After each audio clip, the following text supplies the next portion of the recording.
Good morning. Coffee with the Good Summerland morning, Kids here. Jericho. I'm going to do the weather this morning. Doing the weather. What day is it? It's 60 degrees in Summerland. The high is going to be 80. There's going to be high humidity. The Google weather said it's going to be like 100% humidity with a 1% chance of rain overnight last night. Wow. Yeah. Summerland is freaking amazing. Aaron and I basically born and raised. You were actually born there, huh? You were born like a home birth? I was born on Varley Street. Yeah, that's freaking awesome, bro. And that's why I claim alien citizenship, because space alien, not other country alien, because you know I wasn't taken to the doctor until like I guess 3 days after I was born. The home birth.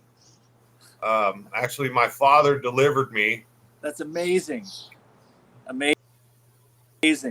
And how about your sister? Was she's older than you, right? Like by a year or something like that? Yeah, a year and a few months. She was actually born in the hospital. Okay. But with you, they just decided like it's a pretty maybe it happened suddenly and that's what my mom says. She you know, I don't know if she had plans to go to the hospital, but she says she woke up and she was in labor. Oh wow. It was time, and so she told my dad, you know, to go wash up and get some sheets. And okay. There I was in Summerland on Varley Street. Wow. She was obviously confident because she had gone through it her own, you know, or sorry, with a doctor. So I think she had pulled the move off before, you know, like it's a trick, having a magic trick, you know. So oh gosh, it's amazing, you know, just the way life comes into the planet, right? And you know, I guess we're here for a short time, at least on this level. Super short. I guess none of us can really know for sure what happens afterwards. I know that people, you know, talk about near-death experiences and whatnot. For sure. But it's just interesting to think about that stuff sometimes. Oh yeah, no, definitely, it's incredible, and especially Summerland having that, you know, aspect, and then just the location alone is just so just magical. I mean that Loon Point, you know, when you look at if you look at Los Angeles, there's that epic view of that big point along and then you can also watch the sunrise in some cases just like almost over the ocean up, and then also when you watch the sunsets, it's another magical look, essentially Santa Barbara / north, looking north toward San Francisco. Epic, beautiful coastline view. And I don't think the eucalyptus were native trees to us, but there sure was a lot of eucalyptus. Bamboo. I don't think bamboo was native either. I'm not 100% sure on that, but you know, it's wild how that stuff, how our coastline. I want to say in the Chumash used to there used to be, I think salmon used to maybe perhaps steelhead or some fish would run up the rivers way back when, but that because of the what they did upstream, you know. Yeah, it's very interesting because there's a salmon hatchery, a fish hatchery right here in Orville. You know, I guess the salmon used to go all the way up the different forks of the Feather River, but now they kind of can't get past the dam, so they have a fish hatchery, which I guess, you know, the salmon spawn up there, and they got kind of a fish nursery, I guess, to where they still kind of run. You know, I mean, it's wild. You know, that river is pretty big. You know, we got the Sacramento River a little bit west, and then the Yuba River kind of channels in and meets up with the Feather River. Wow. And Wow. so, just the whole, I sometimes look at the maps, kind of looking for gold mines or looking for gold deposits, and just looking at all the river that is, California, I guess, way, way back prehistoric times. The valley, the San Joaquin Valley was a lake at one time. Wow. It's incredible. So that's very interesting to me, Yeah, for sure. Yeah, Santa Barbara is now running through my grandfather's. I have yet to see a lot of Santa Barbara. You definitely get an appreciation for the old days when you're pulling up papers, which is, we're talking, close to 100 years ago in some cases, all documents, which really put a place in time. And dad is 82, and I definitely got to kind of, what I'm doing and what I'm working on, so just to see how he's still active, but there just isn't that that there's almost like a disconnect with father to like his the disconnection he has with his dad, skipping like as far as the connection I have with my grandfather, so loyal to the whole the project. I know. Yeah, I think that's a big thing. When society gets more modernized, it's like, oh, the kids are a certain age and they go out on their own. I think that's part of humanity that is getting lost, I guess, in some societies.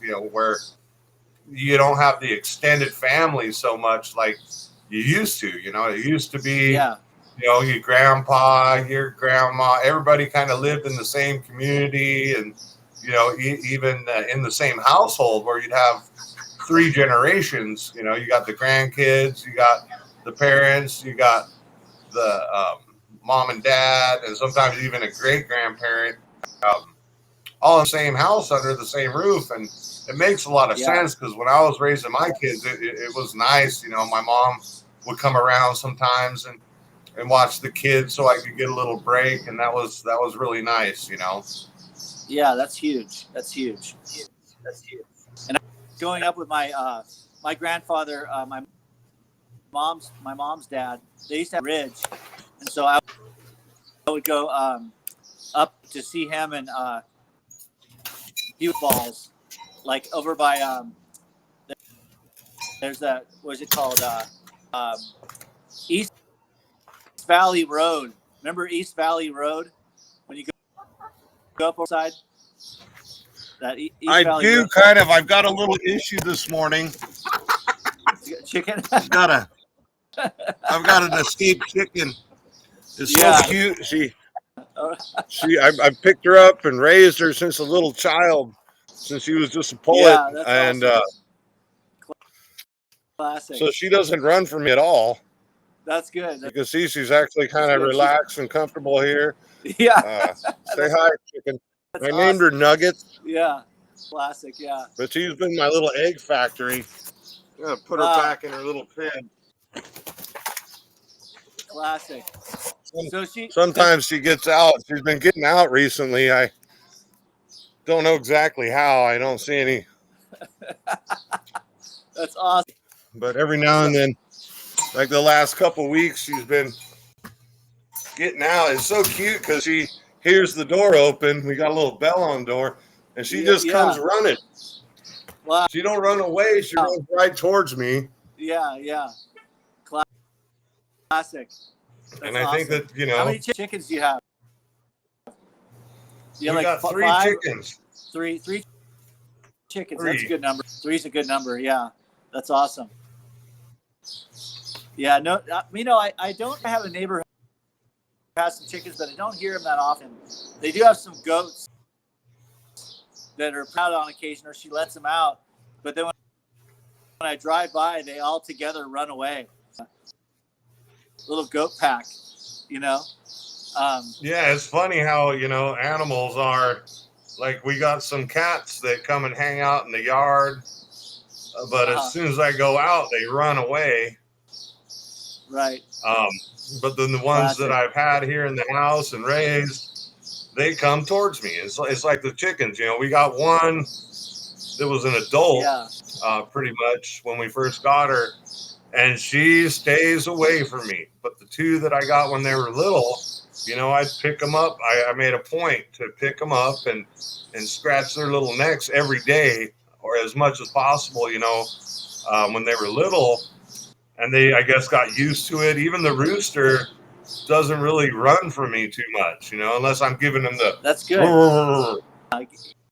Then he Yeah, kind no of just playing with. goes, but he'll let me pick him up too, and it's kind of interesting, just spending that little bit of time with them when they were young.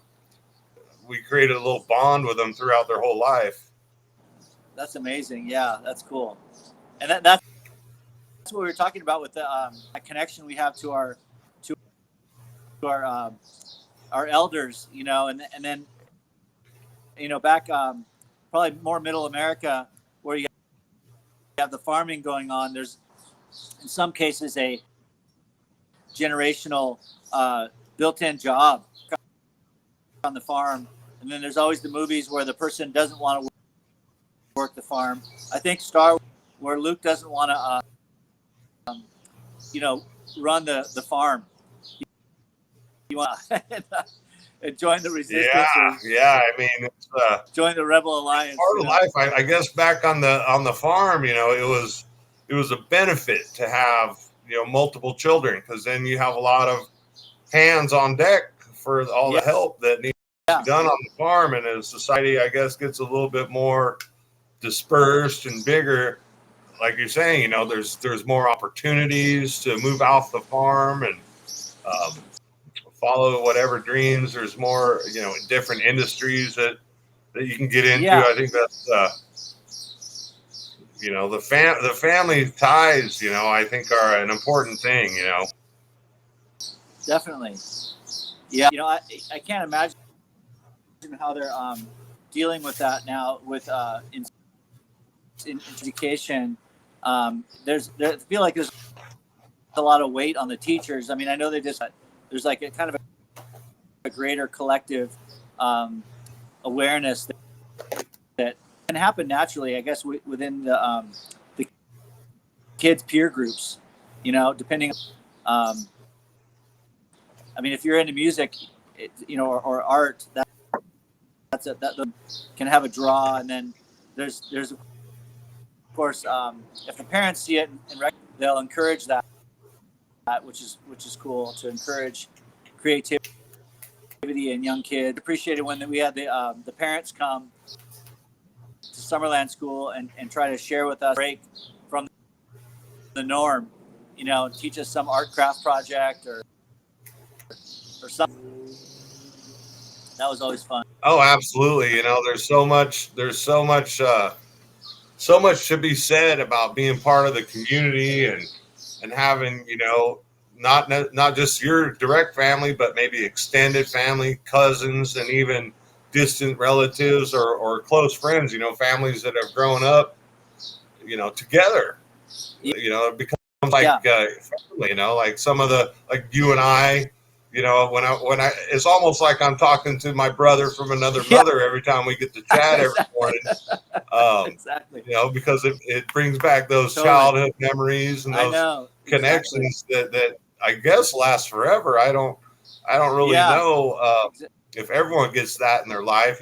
Growing up in the city or moving around, sometimes people move around with their kids. It could be difficult to maintain those connections. Right. And then thanks to the technology has allowed that, those reconnections. And for us, just the, I guess the technology and then the motivation and with it, which is cool. I was thinking about the gamers and curious about the community within the gaming community for sure, but they're really, you know, of course, like a virtual community where there isn't that quite like the state.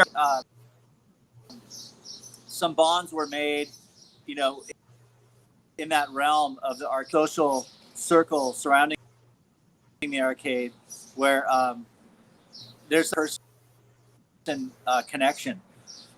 Where Oh yeah, I definitely remember you know, watching some of the older kids, you know, when I was younger, and just being, you know, it was almost just as much fun to watch the older kids, you know, get the high score versus playing the games. And you know, when my kids were younger, you know, of course, I got them. I forget, the PlayStation or the Sega or the Nintendo. Maybe I had a multiple of them. I forget. Yeah. But my kids would play it, and then I always remember they'd get to a level they couldn't pass, and they'd say, Dad, come help us pass this level. So I'd pass the level, and I'd try and hand them back the controller, and they say, no, you keep playing. We want to see the next level. Right. Because they didn't have the hand-eye coordination to, you know, get to the higher levels. Right. And it's, I guess, a vicarious situation because, you know, I used to be an online Risk player. You know, I played and I would play for hours. Yeah. And, you know, it would suck me in. So I'd be 2 hours in a game, and my girlfriend's like, oh, gosh, you know, you're so, you know, out of it. You're over there playing the game. And so I started watching the videos, right? So I would watch some other players watch, you know, because then if she wanted something or you know, wanted to have a conversation or something came up, a phone call, an email or something, I could just pause the video. Okay, yeah. Whereas when you're playing the game, you're like, oh, no, I got to win. And so now I find myself watching the videos of people playing the games, which is interesting. That's actually what got me over here to Restream, because I was doing the Twitch, you know, playing some games, going, oh gosh, if they can do it, I can do it too. Right. But then on the computer, I didn't have the ability, you know, because I guess that you got to have an OSB, and I just didn't feel like doing it. And so I did some research and found the Restream, which has a built-in studio. Oh, cool. Yeah, so that's when I was like, oh, this is interesting. And so that was kind of just the little path of how, you know, playing video games. And it's funny that we're talking about video games again. Of course, we'll probably always talk about video games now and then. Sure. But I actually watched a few videos last night about, you know, kind of the development, you know, like, back when video games were home consoles, and the home console, you know, the home game, the home version wasn't quite the same as the, you know, when you went to the video arcade, the games were so much more, you know, robust, more gameplay, better action, better graphics. And then slowly the home version started getting more and more and more advanced, to where, you know, the whole video game craze kind of faded out. Yeah, and now it's kind of come back. You know, like that video I sent. At least in some places, they have some pretty cool arcades that are, and you know, I'm guessing, you know, probably definitely Los Angeles has got a handful of, probably, you know, Houston, Dallas, you know, like those bigger metropolitan cities, you're able to find that are willing to throw in monthly in terms of rent or own. You know, like if we were to want to recreate, it would just be out of hand in terms of the cost. And I have no idea, you know, what in terms of numbers, what type of numbers were there. I'd imagine there's got to be more kids than when we were there. You'd think, but it's hard to say. Like our generation, it'd be our, like, your kid's kid, you know. Yeah, I know that in the valley there, when I was living in the LA area, they had one little spot that I would go, because there was a couple pinball machines that I liked. and it was a lot different because you'd pay for hour or you'd pay for a half day, and it was set up, to where you could have like a kid's birthday party there. So you'd kind of rent the whole arcade out for a half a day, or however long the party was. I think 2 hours or 4 hours was the regular. Okay. And all the games were set to free play. So you didn't have to have a handful of quarters and put the quarters in. You just paid the guy at the front. You had a certain number of hours or however long you paid, and you could play all the different games and not have to put any quarters in because it was just like a space rental, Yeah. And then also, not the last time I was in Vegas, but a few times when I went to Vegas with some friends, they have the arcade museum. Oh, nice. And so it had, it was probably a little bit bigger than the State Street arcade. Yeah. But it had, all the newer games, all the older games, and everything in between. Pretty much every game you could think about was there. Wow. And I believe that was quarters. So you did have to pay the quarters to play the game. That's cool. I wonder if that's still going. That location up and running. I'm pretty sure. I mean, it was when I was there. It was a weekday, and it seemed pretty busy. So I imagine on the weekends it gets busy. And like you were saying, down in LA, they've kind of geared some of them towards adults. Where you can have a full bar, so it's like a bar.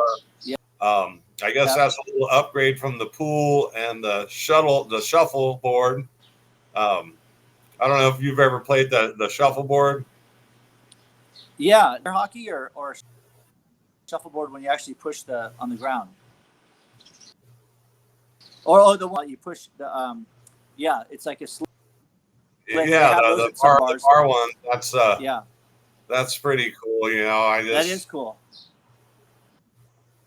I always remember it was one of those things where you had to have a certain level of skill to be able to compete. No, for sure. I thought of I think 82. It's called 82. It's in the Arts District, downtown LA. The street actually is a large mall. It's like I think it might be like used to be called. They changed the name, but nonetheless, they have a third. It's a multi-story mall. So I think on the third or fourth floor, they have a arcade up there. And so the proximity of those two places are pretty close to. Little Tokyo gets quite a bit of tourist traffic, and so Little Tokyo, and being a traditional mall,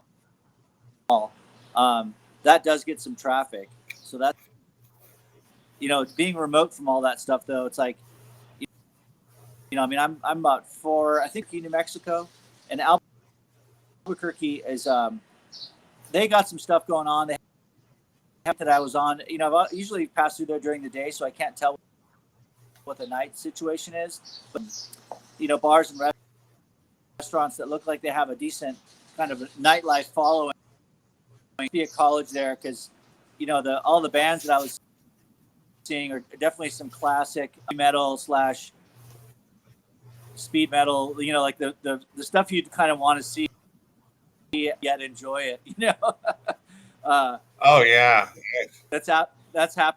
Of course, in Ventura, like the Ventura Theater keeps a pretty steady run going. It's almost a little more edgy than Santa Barbara. Ventura's got that kind of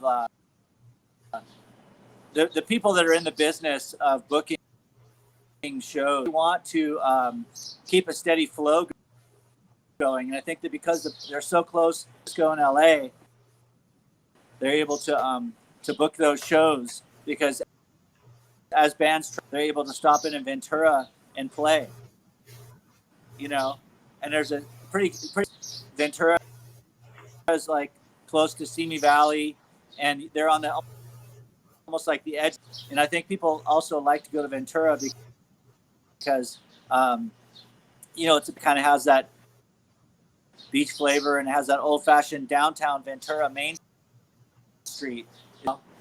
And it's like it's a place you'd want to visit.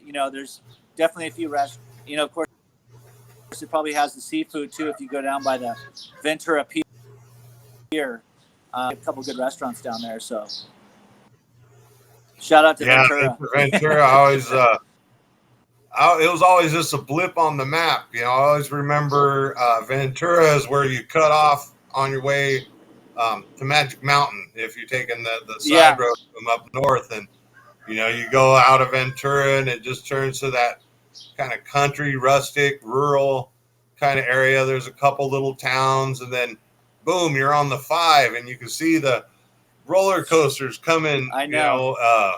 You can see them, and it just gets the excitement up and everything. No, for sure. Yeah, that place is amazing. I mean, that was a good. I want to say it wisely. I like the location there because it's like on the edge of the country, like you said. When you drive from Ventura to Magic Mountain, it's a beautiful drive, and it's filled in a lot. There's a lot of new houses, and some of them at least. But there's still a lot of orange groves out there. It's produce, and fortunately, there is still a large number of lemons and oranges and avocados and all that good stuff. Do you guys have any orchards up there where you're at? Any orchards? Oh, they're all over. It's we're at the northern side of the San Joaquin Valley, and there's lots of what we're seeing. Right now, I guess a lot of peach trees and stuff. You can tell they're getting ready. So I guess peaches, plums, apricots. There's definitely almonds and some other orchards. Yeah, definitely up there. There's actually a lot of farmland. You go east and you're heading towards the mountains, but you go south and west, and it's pretty much you can go spend miles and miles and miles just going through agricultural area. There's rice paddies, which is very interesting to me, just to see them because they flood the field. Wow. And so there's canals and stuff going everywhere, and definitely a lot of orchards, and it's a lot of agriculture going on for sure. Roadside stands. Is there some roadside fruit stands and stuff? A couple of them. Absolutely. There's a few of them that are like kind of permanent. You can tell they're right next to the farm. Okay, cool. And then there's a lot of them that, are on certain corners in town. Like, the temporary. No, that's cool. And they sometimes have the best fruit. I'll go to the grocery store and get some cherries, and then I'll see the stand, and they'll have some cherries. And it just seems that those little stands have, I guess, fresher or higher quality fruit. It's not the mass-produced tons and tons at a time. I guess they are, but it's direct from the farm almost. You can tell. Right. No, I'm with you on that. That's amazing. Up here, there is a farm. I think it's like 2 million and change. Pretty good, nice, big location. But they're not current. You can imagine. I mean, I don't know what they would really. They's there that look like they're maybe 10 years old or something. I would guess. Since when no one's on the farm, the trees they're not being taken care of. The production goes down a little bit when no one's tending the location. Oh, absolutely. You gotta keep them irrigated. Yeah, you got to keep it irrigated, huh? And things like in terms of drought, there was enough water like last before that. There's been a couple heavy duty winters, which the snowpack definitely. So that's good. So for now at least, I think we're not in a red zone in terms of drought. Kachuma's full for the first time in a long while, so that's good. behind Yeah, Santa it Barbara. definitely goes in cycles. It goes in cycles. No, that's true. It seems like we've seen so many cycles since we've been live. We've seen it. We've seen a lot so far. So, well, another good showing up, bro. Yeah, we made it through, brother. Cheers to tomorrow's session 80. Yep, exactly. Today's show 79. Tomorrow's show 80. We're rocking on. Summerland Kids, I want to thank you guys for coming today. You guys have a wonderful day. Cheers out there. Cheers to the gaming community. You guys have all right. a We'll good see one. you tomorrow, brother. All right, man. Awesome. All right.